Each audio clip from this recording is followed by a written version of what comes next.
Avez-vous entendu parler de l'Alliance solaire internationale?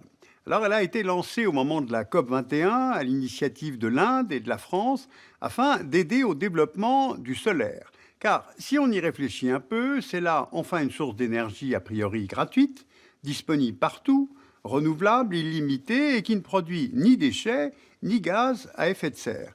Et de fait, la croissance du secteur s'est beaucoup accélérée ces 10 dernières années. Les coûts sont de plus en plus bas et surtout, les projets de stockage de l'énergie solaire se multiplient. Eh bien, allons voir si nous sommes à l'aube d'une sorte de révolution solaire. En 2013, l'énergie solaire représentait moins de 1% de la consommation mondiale d'électricité, loin derrière le charbon, le gaz naturel et le nucléaire, mais aussi derrière l'hydroélectricité et l'éolien. Et pourtant, la progression des capacités installées est très forte depuis plusieurs années, favorisée par la baisse des coûts d'investissement et appuyée par la maturité de cette technologie. À l'horizon 2050, selon le scénario le plus ambitieux de l'Agence internationale de l'énergie, le solaire pourrait représenter 27% du mix électrique mondial. Le soleil deviendrait alors la première source d'électricité. Voici une carte montrant l'irradiation solaire sur la Terre. Elle est ici exprimée en kilowattheure par mètre carré et par jour. On voit que l'énergie solaire est disponible partout sur Terre. Les zones les plus favorables sont situées sous les latitudes proches de l'équateur jusqu'au 45e parallèle nord et sud. Le Soleil délivre à la Terre en 1 heure l'équivalent de la consommation d'énergie annuelle de la population mondiale. Mais bien sûr, ce potentiel n'est que théorique. Seules les zones terrestres ensoleillées sont réellement disponibles pour la production d'énergie. Et puis il y a aussi des restrictions, notamment techniques et financières. Bien, alors à partir de là, comment l'énergie solaire est-elle exploitée? Première technologie, l'énergie solaire thermique qui transforme le rayonnement solaire en chaleur. Cette chaleur est utilisée essentiellement pour l'habitat. Le thermique représente environ 70% des capacités solaires installées dans le monde. Et d'ailleurs, vous voyez ici les 12 pays qui disposaient des capacités les plus importantes fin 2013. Et la Chine était largement en tête avec 70% de la capacité mondiale. Alors pourquoi une telle domination? Eh bien, la Chine est le premier producteur mondial de capteurs solaires thermiques et le chauffe-eau solaire a été largement adopté par les Chinois, jusque dans des villages reculés, car cette technologie est simple et peu onéreuse. Maintenant, voyons les deux autres technologies qui, elles, transforment l'énergie solaire en électricité. Il y a d'abord l'énergie solaire photovoltaïque. Elle transforme le rayonnement solaire directement en électricité, qui peut ensuite être injectée sur le réseau ou utilisée localement. Le photovoltaïque représente environ 30% des capacités solaires installées dans le monde. Voici les 12 pays qui disposaient des capacités les plus importantes fin 2014. L'Allemagne était en tête avec 22% de la capacité mondiale, notamment parce qu'elle a misé sur l'équipement des ménages via une politique d'incitation et d'aide à la consommation. Mais en 2015, ce n'est pas en Allemagne que l'on a installé le plus de panneaux photovoltaïques, seulement 1,4 gigawatts supplémentaires en Allemagne, contre 9,8 gigawatts aux États-Unis, 10 au Japon et 15 gigawatts en Chine. La Chine a désormais dépassé l'Allemagne en termes de volume total installé.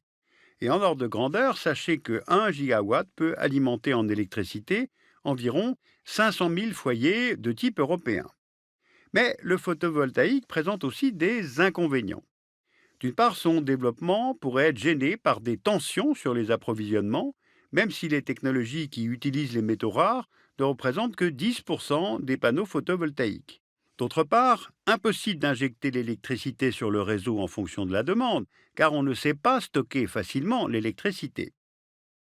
Et puis il y a enfin l'énergie solaire thermodynamique, appelée aussi solaire thermique à concentration. Elle convertit le rayonnement solaire en chaleur, puis dans un deuxième temps en électricité, laquelle est ensuite injectée sur le réseau. Eh bien, elle représente moins de 1% des capacités d'énergie solaire installées dans le monde. Cette technologie est peu répandue, mais elle est considérée comme prometteuse car elle offre dans certaines installations la possibilité de stocker la chaleur.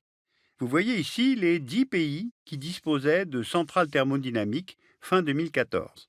L'Espagne abritait plus de la moitié de la puissance mondiale, suivie par les États-Unis avec 38%.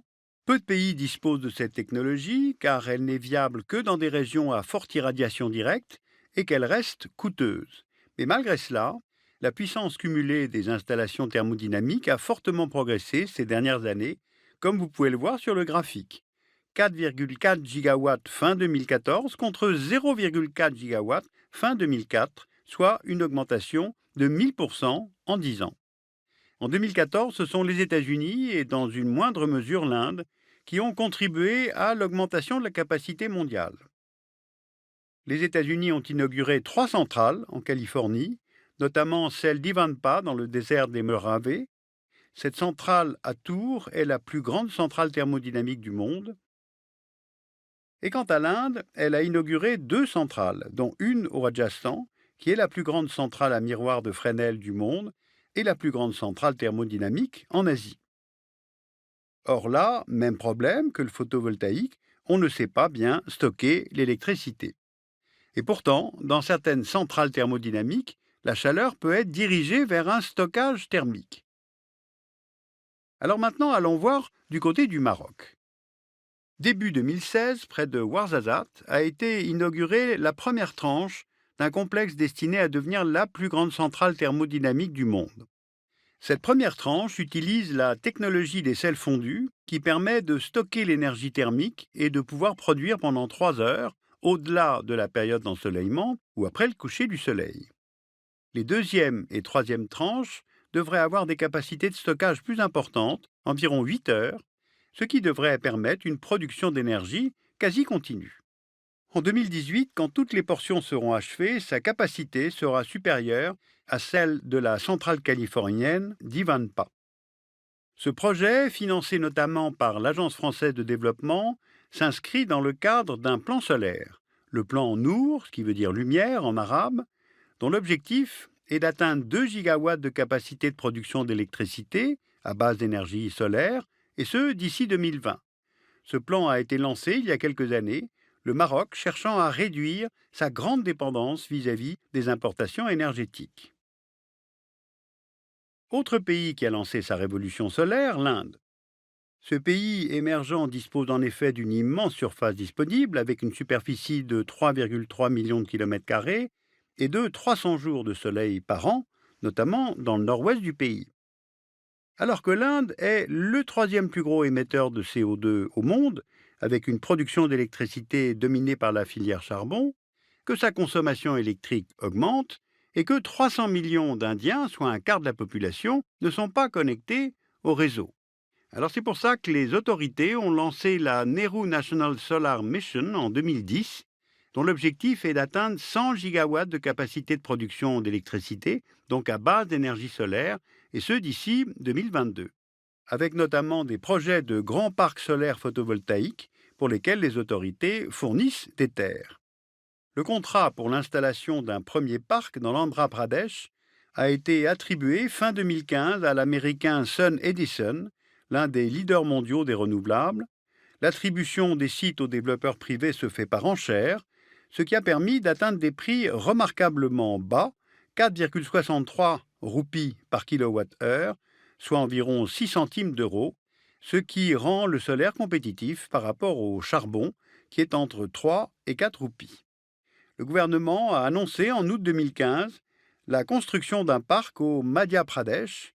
Sa mise en service est prévue en 2017. Il deviendra alors la plus grande ferme photovoltaïque du monde. L'Inde ambitionne de devenir une des nations en pointe dans le solaire. C'est pourquoi le Premier ministre indien, Narendra Modi, a lancé, conjointement avec la France, une Alliance internationale du solaire. Cette alliance a pour but de créer une plateforme collaborative entre, d'une part, les pays intertropicaux, riches en énergie solaire, voulant investir dans cette énergie de substitution pour produire de l'électricité, mais où les technologies et les financements sont insuffisants, et d'autre part, des pays industrialisés, disposant des technologies et disposant de financement. Le secrétariat sera assuré par l'Inde et au total, elle pourrait regrouper 121 pays. Alors, ce que je vous ai raconté aujourd'hui est peut-être un petit peu trop technique, mais tout de même, si on regarde en tendance, on voit que cette énergie est une ressource inépuisable, surabondante, elle offre des garanties de durabilité, de compétitivité économique, notamment par rapport au diesel et au gaz, et particulièrement dans les pays très ensoleillés. Et puis le solaire permet aussi bien le plus petit système d'alimentation de nos appareils numériques que les plus grandes installations de production d'énergie. Pour certains ingénieurs, cela pourrait rivaliser avec les capacités en puissance des centrales nucléaires. Alors pour préparer cette émission, nous avons travaillé avec l'Agence française de développement et donc la question qui se pose aujourd'hui est de savoir si le solaire peut devenir la première source d'électricité en 2050. Eh bien, on peut penser que oui. Il y a par exemple des ruptures technologiques qui arrivent là où on ne les attend pas, comme par exemple des panneaux solaires pourraient servir de revêtement pour nos routes, comme cela est développé en France. Alors sur ce thème technique et complexe, vous pouvez lire utilement un livre qui vient de paraître en 2016 aux éditions Technip, après la COP21, Géopolitique de la transition énergétique. Vous pouvez consulter aussi les rapports de l'Agence internationale de l'énergie, dont nous faisons figurer l'adresse, et puis aussi le Global Atlas for Renewable Energy, dont nous faisons figurer l'adresse sur le site du dessous des cartes. Vous pouvez retrouver l'ensemble de ces informations sur le site du dessous des cartes arte.tv.